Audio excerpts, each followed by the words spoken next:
Olá, eu sou o Guilherme Cunha, esse é o canal Correspondente de Pindorama. Nós estamos aqui recebendo hoje o Leonardo Guimarães, que é da União Estadual dos Estudantes, né? É isso. Leonardo, por favor, conta um pouco sobre, primeiramente, o que é a União Estadual dos Estudantes e como ela se liga à União Nacional dos Estudantes, que é a UNE. Então, a União Estadual dos Estudantes é uma entidade que representa os estudantes universitários de todo o estado do Rio de Janeiro, né, de universidades públicas e universidades privadas. É uma entidade que existe há mais ou menos 20 anos e que está nesse processo junto à União Nacional dos Estudantes, é uma entidade filiada à União Nacional dos Estudantes, que é a entidade que representa os estudantes universitários de todo o país, né? Então, cada estado tem uma União Estadual dos Estudantes e nacionalmente a gente tem a UNE, é uma relação de filiação, uma relação harmoniosa, mas são entidades diferentes. Sim. Você cursa Direito, né? Como foi que você entrou na militância estudantil? Você contou que logo que você entrou na faculdade que você faz, que é o FRJ, você entrou num mundo que te abriu a mente, né? Na verdade, no colégio, eu cheguei a participar do Grêmio, né? Naquela época, eu fui presidente do Grêmio do meu colégio, mas, de fato, o que mais me abriu um pouco a cabeça foi quando eu entrei na universidade, né, no FRJ, sou estudante de Direito da FRJ, na Faculdade Nacional de Direito, e lá eu conheci um pouco do movimento estudantil a partir do centro acadêmico que ali existia, né, o Centro Acadêmico Cândido de Oliveira, o CACO. O CACO foi um dos primeiros centros acadêmicos do Brasil, né? Vai completar esse ano 101 anos, completou no ano passado 100 anos.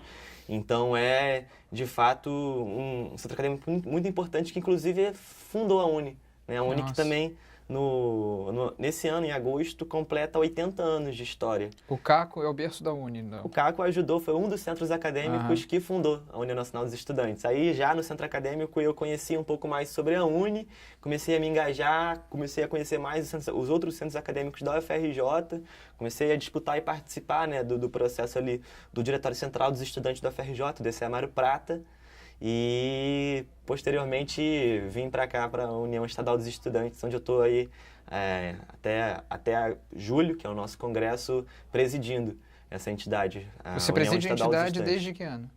São 2 anos de gestão, né? Aham. Então, termina em 2017, o congresso da União Estadual dos Estudantes, o último congresso que aconteceu, o 21º congresso que aconteceu, rolou em Petrópolis, em 2015. Atualmente, no Brasil, nós estamos num governo, a presidente anterior foi afastada no processo de impeachment, que originou muitas polêmicas de diversas opiniões divergentes, até hoje as pessoas não se entendem. O vice assumiu, que é o Michel Temer. Qual é a posição? Acredito que, no caso do movimento estudantil, eles têm uma mesma opinião, não é, sobre o atual governo e sobre o processo de impeachment também. Falando primeiramente sobre o afastamento da presidente, qual é a posição de vocês?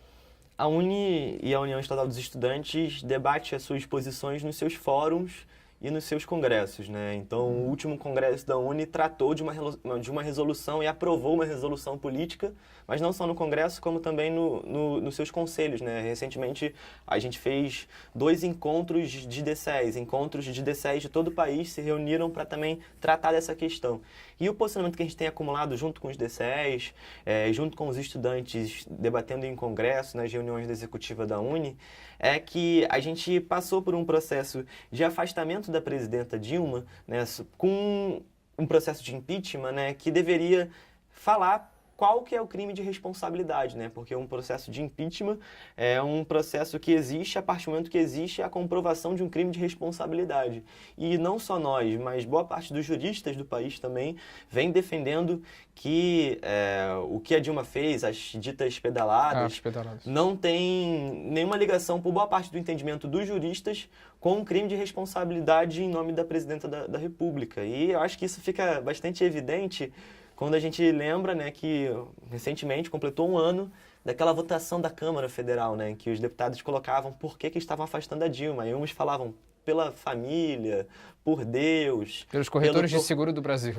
Pelos corretores de seguro, pelo torturador, né, por um torturador. Então, Coronel os Ustra. motivos que levaram ao impeachment da presidenta Dilma, na nossa opinião, foram motivos políticos. E quando você tem uma divergência política com uma presidenta, você pode perfeitamente esperar até 2018 escrever uma chapa. Até porque a gente percebe que o programa que o Michel Temer aplica no nosso país é um programa que nunca passaria nas urnas, né? O povo nunca votaria antes de nesse entrar nas propostas e reformas que o Temer está implementando, eu queria... Você também, além de representar o movimento estudantil, você é um aluno de direito. Um argumento que você disse, muitos juristas são contra o impeachment, mas existem alguns que são favoráveis. Uhum. Também muita gente acusa ambas as partes de estarem politizando a questão. Uma coisa que me intriga, por exemplo, quando eu tento saber, porque eu não sou um aluno de direito, eu estudei muito pouco direito, mas tenho um conhecimento, sim, bem superficial. Mas o que eu entendo, por exemplo, é que se acusa a Dilma de pedaladas. E o argumento contrário disso é que Lula e FHC fizeram pedaladas e não foi interpretado como crime de responsabilidade pelo Tribunal de Contas da União. Quando se argumenta isso às pessoas que são a favor do impeachment, o que elas sempre dizem é: mas a Dilma, o dinheiro que a Dilma pegou era muito maior do que o de Lula e Fernando Henrique. A diferença era muito maior. E isso faz diferença? Eu acho que... Ou é irrelevante? Ou tem relevância esse argumento?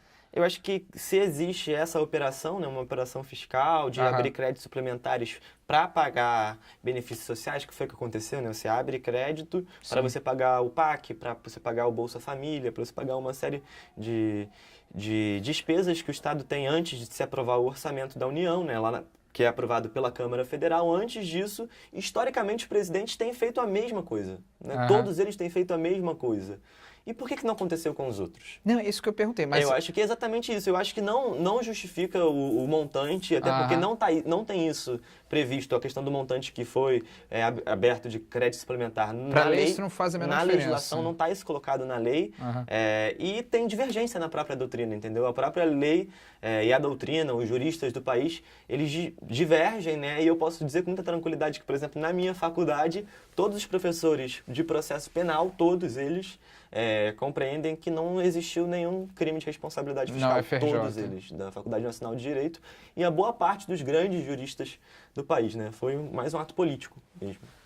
Como você disse, se está estabelecido pela lei que não existe a diferença do montante, que ela poderia ter pego emprestado que não faria diferença, fica muito... A única palavra que é contra é bizarro, porque esse mesmo tribunal considerou que o que o Lula e o FHC faziam não era crime. E não só isso, né? Pouco tempo depois, a Câmara Federal aprovou, né, um PL, uma lei, que garante que os próximos presidentes podem pedalar à vontade. Exatamente aquilo que a Dilma fez e foi afastada. Então não é uma questão de afastamento por uma questão de justiça de fato, né? É um processo político de afastamento de uma presidenta que perdeu uma base de apoio na Câmara Federal.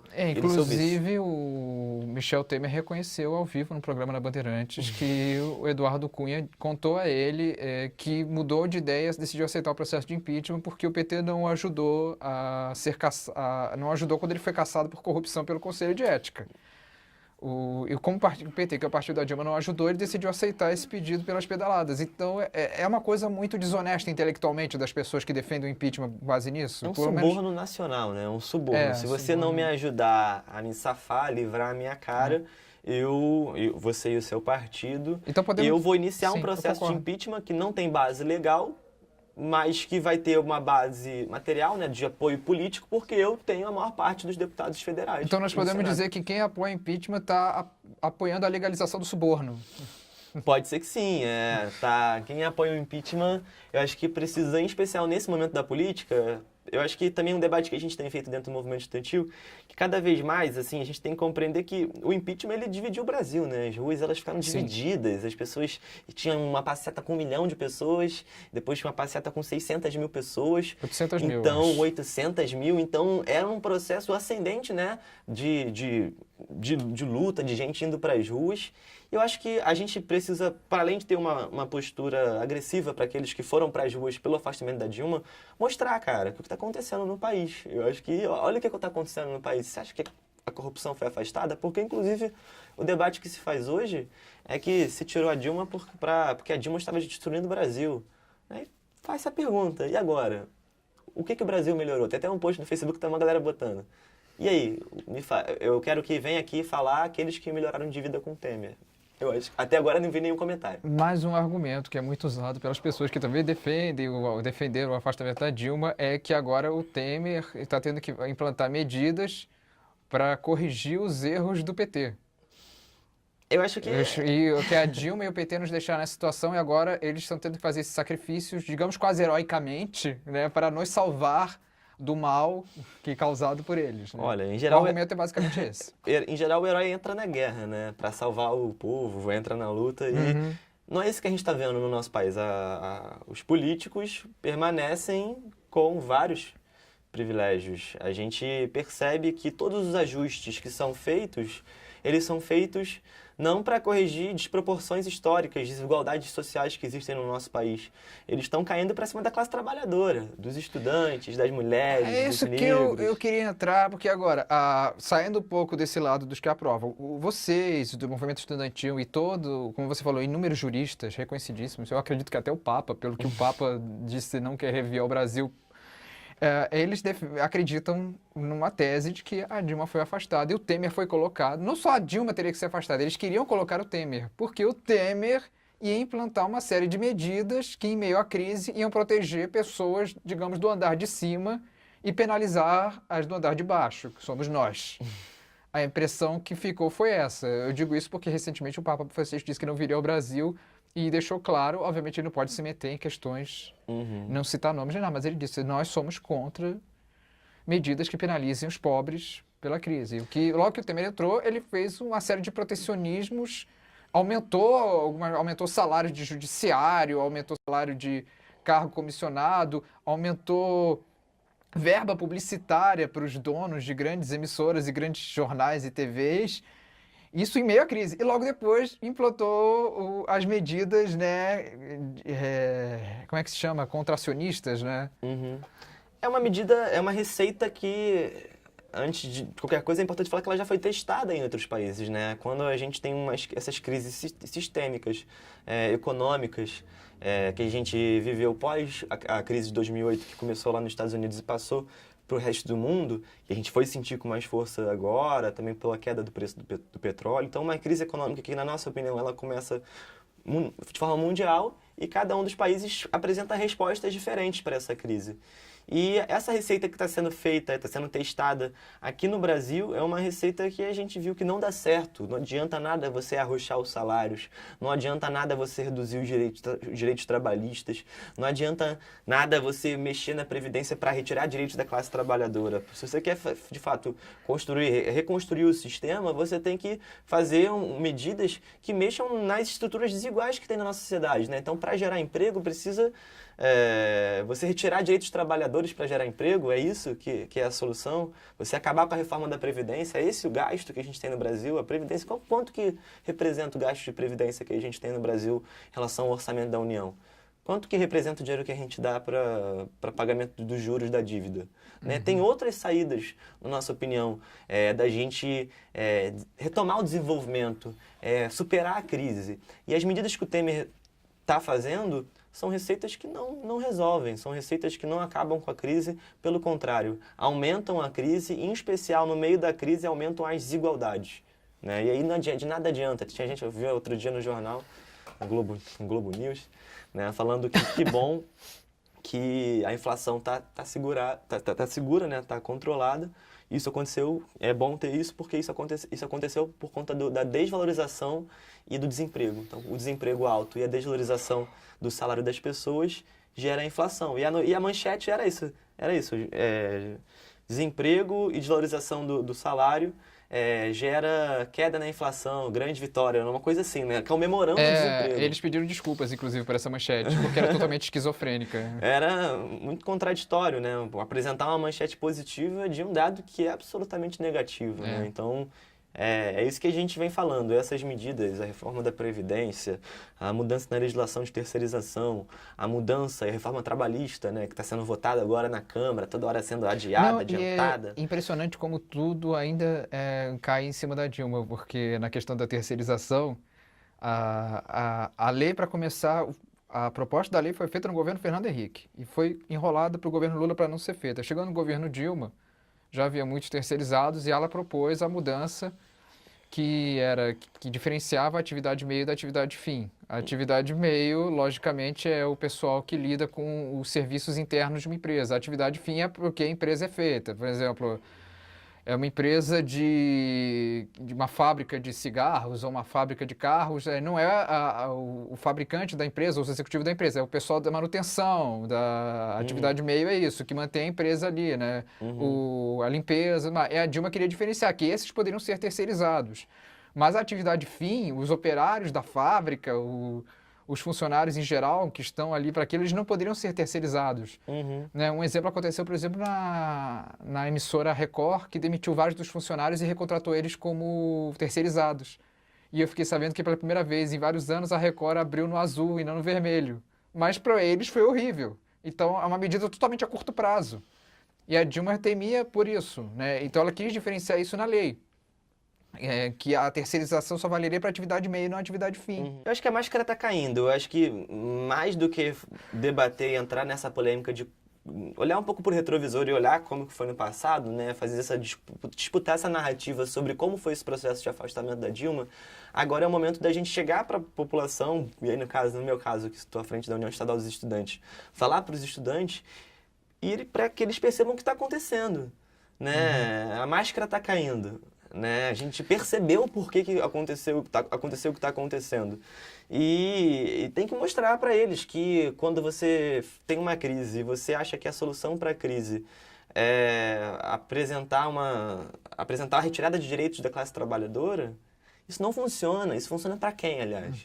Para quem isso funciona? Para quem esse governo está sendo no caso da terceirização, ela foi aprovada de forma totalmente restrita e sempre usando esse argumento falacioso, como eu falei, de jogar na conta do governo anterior. E tem várias que vão jogar isso até 2018, pelo menos, com tudo. A reforma da Previdência também está sendo assim. A terceirização, né, importante colocar que um dos projetos de lei sobre terceirização foi arquivado no início do governo Lula, né, porque agora já é um terceiro projeto de terceirização. A Dilma voltou com esse debate, depois ela recuou, né, tirou isso de pauta do foco e de princípio, que a gente acha importante, né, porque abrir esse debate lá na Câmara Federal, naquele espaço, em qualquer momento, tanto com a Dilma ou sem Dilma, é um debate muito difícil, né? Eu acho que a gente tem muito a perder abrindo esse debate lá na Câmara, que é um espaço muito conservador, né? A Câmara Federal mais conservadora que a gente teve. A eleita em 2014 foi considerada a Câmara o Congresso mais conservador eleito desde 1964. Então, assim, abrir esse tipo de debate ali talvez não seja a melhor alternativa. Mas, de qualquer forma, é isso, né? Eu sou estudante da UFRJ, na UFRJ a gente tem uma crise enorme com terceirização. Pô, quem acha que terceirização é a solução, eu peço para acompanhar as contas da universidade. A UFRJ gasta quase 40% do seu orçamento com terceirização. 40%. É muito dinheiro e toda hora muda a empresa, os trabalhadores são demitidos sem direitos porque a empresa supostamente fale, depois abre uma nova empresa de terceirização, que às vezes é a mesma empresa, só que com outro CNPJ, né, do mesmo dono, e aqueles trabalhadores que foram demitidos sem nenhum direito são recontratados naquela outra empresa, então... Sim, uma manobra para eles não terem que pagar os direitos trabalhistas. É isso, sempre com a argumentação de que assim eles podem ter mais emprego para as pessoas, sempre aquela coisa de a curto prazo vai ser maravilhoso, e a médio e longo prazo é que as pessoas vão sentir os efeitos e vão se arrepender. Mais emprego nada, e é isso que a gente tem que apresentar, né? Não adianta nada tirar do nosso couro. Leonardo, eu queria falar com você de um assunto delicado. Você como o presidente da União dos Estudantes em nível estadual, tem havido no estado do Rio de Janeiro um constante sucateamento das universidades públicas estaduais. Principalmente, no caso são as três principais, né? O UERJ, o ENF e o ESO. Isso. Você está sabendo de alguma coisa? A gente tem se articulado há muito tempo, né, em especial com os três diretórios centrais dos estudantes, da UESO, da UENF e da UERJ. Os três DCEs, eles constroem, né, e participam muito das atividades, e a gente também participa muito das atividades lá de resistência, né? A gente tem aí há décadas um processo de sucateamento das universidades estaduais, então a UERJ com essa crise enorme, com problemas de terceirização, com uma crise da estrutura física da universidade, a UESO que não tem sequer um campus, né? A UENF que não tem bolsa para os estudantes que entraram cotistas, que falta, o bandejão é uma coisa muito nova lá. Então a gente tem problemas estruturais históricos nessas universidades estaduais e a gente vem acompanhando, né? Todo esse processo de crise. Agora a UERJ voltou à aula recentemente, a UESO também e a UENF já voltaram à aula, mas a UERJ, por exemplo, ficou fechada durante 7 meses, né? E o Pezão teria, de certa forma, atacado até os grevistas e ameaçou descontar o salário deles, né? é porque é difícil descontar um salário que eles nem recebem, né? Até porque a greve era uma...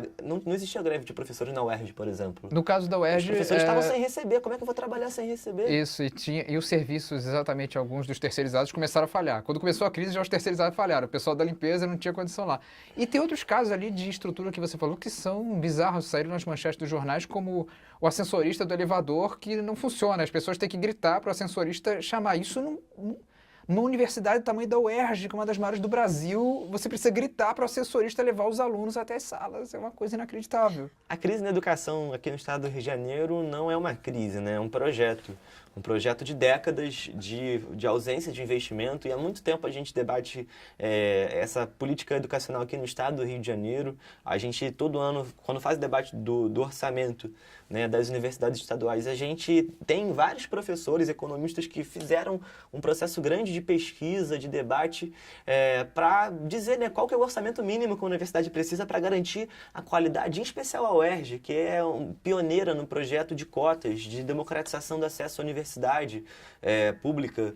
Então, a gente já vem falando, né, do que precisa. Infelizmente, as prioridades foram outras desse governo. Então, faltou muito dinheiro para a UERJ, que não conseguiu, inclusive, acompanhar os avanços na estrutura que aconteciam nas universidades federais. Né? Então, as universidades federais aqui do Rio avançaram muito na questão da estrutura, na contratação de novos professores aí nos últimos anos, e as estaduais ficaram para trás nesse processo por conta de uma política de governo. Né? Mas o governo do PMDB, no caso. Do governo do PMDB, do Pezão, do Cabral, dessa turma que nunca pensou, Cabral que está preso, essa turma que nunca teve as universidades estaduais enquanto prioridade. Aí no meio de uma crise como essa que está dada no governo do estado, de novo, quem é que paga? São os estudantes, são os trabalhadores, são os servidores públicos. Mas tentando um contraponto, de fato, a UERJ obviamente existe há muito tempo. A UENF e a UESO, elas são mais recentes. Elas foram criadas na gestão do Cabral ou do Garotinho. A UESO foi criada na questão do Garotinho e a UENF, eu não sei ao certo, mas eu acho que também foi anterior ao governo Cabral. Mas você acha que muito do efeito... obviamente nós tivemos uma bonança em algum momento, antes dessa crise toda. Você acha que muito disso veio do governo federal, inclusive da Dilma? Eu não vou entrar muito no Lula, mas porque a Dilma sempre foi... isso está registrado oficialmente. Ela foi a que mais deu repasses de verbas para estados e municípios. Então, muito da parte boa que se viveu ainda, e aí muito se ataca a Dilma também, por isso os falados economistas que dizem muito que ela teria dado dinheiro demais, investiu demais na educação. A acusação, de fato, é essa, inacreditável, mas é essa. E parte boa veio realmente, na verdade, do governo federal e não do interesse do governo do PMDB. Eu acho que mesmo com todo esse processo de muito dinheiro para as universidades, para o governo do estado, né, que de fato teve muitos repasses durante esses últimos anos, mesmo assim, por exemplo, a ALERJ já aprovava um plano de orçamento do governo do estado. Muitas vezes esse projeto aprovado na ALERJ era um projeto que aumentava em muito o orçamento das universidades estaduais, mas quando chegava para a sanção do governador, tanto Cabral quanto Pezão, era sempre vetado a parte do orçamento a mais para as universidades estaduais. Era uma política, claro, de governo mesmo, né? De mesmo ter outras prioridades, né? Então investiu-se muito em grandes obras e tal, o que é importante para gerar emprego, para melhorar a infraestrutura do governo do estado, né? Mas pensou-se um pouco num processo de desenvolvimento e geração de empregos aqui no estado, né? Então o estado do Rio de Janeiro se desindustrializou, o estado do Rio de Janeiro dependeu muito e quase que somente da economia do petróleo e dos royalties, e aí vem a crise do petróleo, que diminui o valor do barril do petróleo de $130 para 40, $50, é óbvio que vai tudo cair, porque é tudo muito artificial, não tem base produtiva no governo, aqui no estado do Rio de Janeiro. Não tem grandes fábricas, não tem grandes polos geradores de emprego, tem vários municípios que dependem de repasse. Você lembrou uma coisa engraçada, o estado do Rio de Janeiro foi o único estado, de fato, que em meio a toda a crise do impeachment, coxinhas contra petralhas, aquela coisa, e tudo dizia, vocês faliram o país. Não, o país nunca esteve tão bem, e uns de um lado, outros do outro. Mas, de fato, o único governador que veio a público e disse nosso estado está falido foi o senhor Pezão, né? Ele foi o único, de fato, que chegou a isso, e não por achismo. O Rio de Janeiro, também, como eu volto a repetir isso, né? Para opções políticas, teve essa economia dependente de pouca planos a curto prazo, né? Planos a curto prazo, porque o petróleo acaba, mano. E aí? As Olimpíadas passou, a Copa do Mundo passou. Acabou, tudo isso Mas passou. vem cá, você acha então que existe um processo atualmente de sucateamento dessas universidades públicas proposital, já pensando numa privatização? Eu acho que o plano é esse, na real. Mas apesar de tudo, essas universidades elas vêm resistindo, né? Porque elas também têm um papel importante no próprio desenvolvimento do estado do Rio de Janeiro, né? É importante, é fundamental ter um centro de tecnologia no meio da Zona Oeste, região periférica que falta tanta coisa. É importante para a própria economia da região, né? Se for melhor integrado, se for ampliado e tudo mais. E eu acho que existe sim esse interesse, né? Basta você ver os financiadores dessa turma na LERJ da mesma forma, quando a gente vai aprovar um projeto e tal, que mexa com o interesse daqueles que ganham muito com educação privada, não com educação pública, a gente percebe a reação, o tamanho da reação que passa pela LERJ, que passa pelo governador. Isso não significa também que a gente seja a favor necessariamente de privatizar tudo ou de estatizar tudo, apenas que existe a opção das pessoas. Exato. Ninguém é contra o financiamento de pessoas em escolas, em colégios, em faculdades privadas, instituições privadas. O financiamento público existe, tanto que existe, é super apoiado pelos estudantes também, né? Por medidas como o FIES ou o ProUni. A gente teve nos últimos anos, e é importante colocar isso também, um processo grande de mudança do perfil, tanto nas universidades públicas, né? A partir do Enem, a partir das cotas, a partir da expansão, quanto nas universidades privadas, né? A partir do FIES, a partir do ProUni. Então, essa mudança de perfil da universidade, para a gente, ela é muito positiva. Elas foram pautas da Uni, são pautas da União Estadual dos Estudantes. A gente sempre apoiou que essa galera entrasse. É claro que todo mundo defende uma educação pública gratuita para todo mundo e tudo mais, mas a real é que hoje 73% da juventude está na universidade privada. Né? Boa parte com a ajuda do governo. Boa parte com a ajuda do governo. E é por isso que, inclusive, uma das nossas principais pautas diz respeito à regulamentação do ensino superior privado, né? Porque a gente tem como campanha, como mote principal, a campanha de que dizer que educação não é mercadoria. E por não ser mercadoria, a própria Constituição garante que não é isso, né? É cedido para a universidade privada porque a pública não consegue ofertar todas. Isso é uma realidade fática. Mas, mesmo assim, não é meramente uma relação de consumo qualquer, né? É a educação, é dever do Estado e concedido para a iniciativa privada por uma incapacidade do Estado de dar para todo mundo. E por isso precisa ser regulamentado, ainda mais quando tem dinheiro público, quando tem bolsa, quando tem isenção, quando tem financiamento. Não é o favor, eles têm interesse. Não é o favor, então o interesse deve ter uma contrapartida. Né? Exatamente. Uma contrapartida. Onde todos possam sair ganhando. Coloca aqui para vocês que a gente vai ajudar para que vocês tenham mais matrículas, até porque a gente tem um compromisso para que tenham estudantes pobres na universidade privada, que isso, é fundamental, garantir a inclusão social desses agentes que historicamente estavam excluídos do ensino superior, que sempre foi um espaço dos ricos. Só para entender, voltando um pouco à questão da UERJ, da UENF e da UESO. Eu sei, por exemplo, da UENF que quando voltaram as aulas lá, as aulas, assim como a UERJ, também foram adiadas, acharam o lugar tinha sido depredado e roubaram até coisas lá da diretoria, né? E tudo isso, eu fico pensando muito que toda vez que tem uma manifestação na UERJ, a Globo vai, os meios de comunicação até estrangeiros vão, porque a UERJ, ela é tradicional, está ali do lado do Maracanã, é um ponto relevantíssimo. A UENF e a UESO, elas ficam mais, por um lado, conhecidas mais como interior, né? E são muito mais recentes, não tem, nem se compara à questão da tradição da UERJ. Você acha que é possível que cheguem ao ponto de tentar barganhar o governo e o governo atual estadual e tentar dizer que, como eu falei, usando esse estratagema desonesto, como citei no caso da Dilma, dizer, ó, precisamos salvar a UERJ, mas colocar o ENF e a UESO de lado, e essas não podem ser... Para salvarmos a UERJ, temos que jogar as outras ao mar. Só porque temos uma boia de salva-vida. Já pensou nisso? As pessoas colocam pra gente opções que a gente sempre perde, né? Sempre a classe trabalhadora, os estudantes sempre perdem. E a gente não acredita nisso.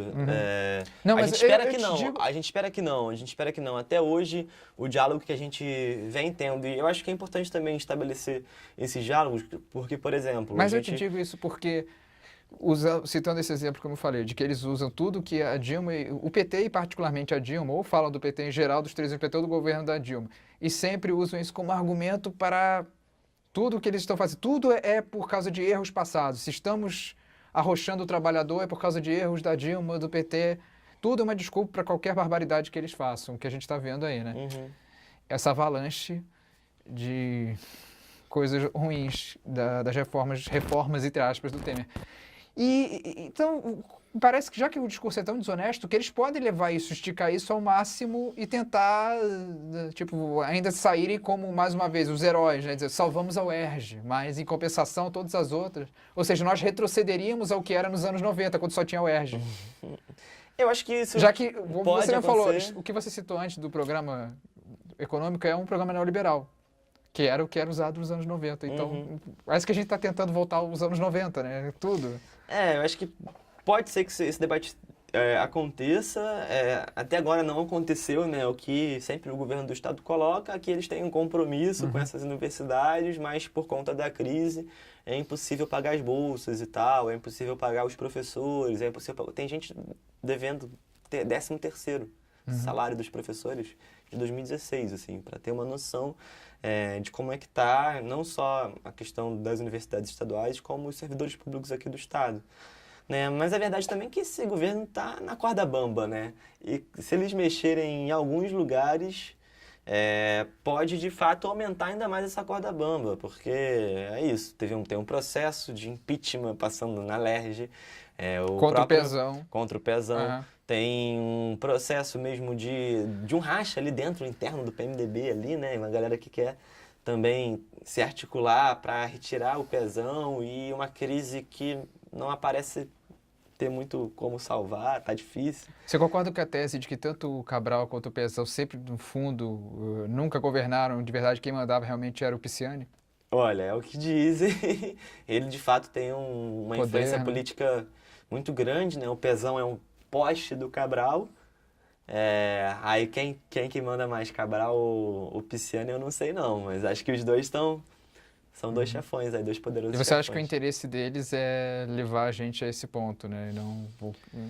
Olha, eu não sei, Ou você tem porque alguma esperança de conseguir negociar ainda com eu eles? acho que eu tenho esperança porque a crise econômica gera crise política, e quando gera crise política, algumas cabeças são cortadas, né? Então, que é o que aconteceu com o Cabral, por exemplo. Eu tenho certeza que toda essa galera também está com medo, né, de você continuar numa crise econômica e, por isso, não superar a crise política e nisso a cabeça deles rolar.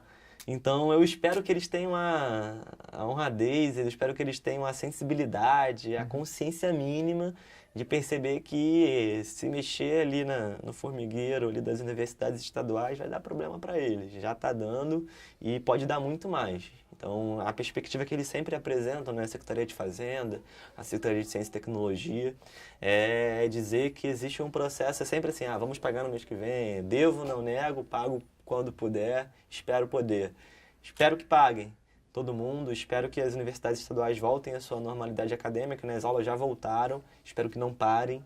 Né? Tá todo mundo disposto a ter aula, né? 7 meses parado, ninguém quer parar a aula de novo. Inclusive é engraçado que muito também se acusa essa questão aqui no Rio principalmente, né? A aliança entre o PT e o PMDB que durou alguns anos.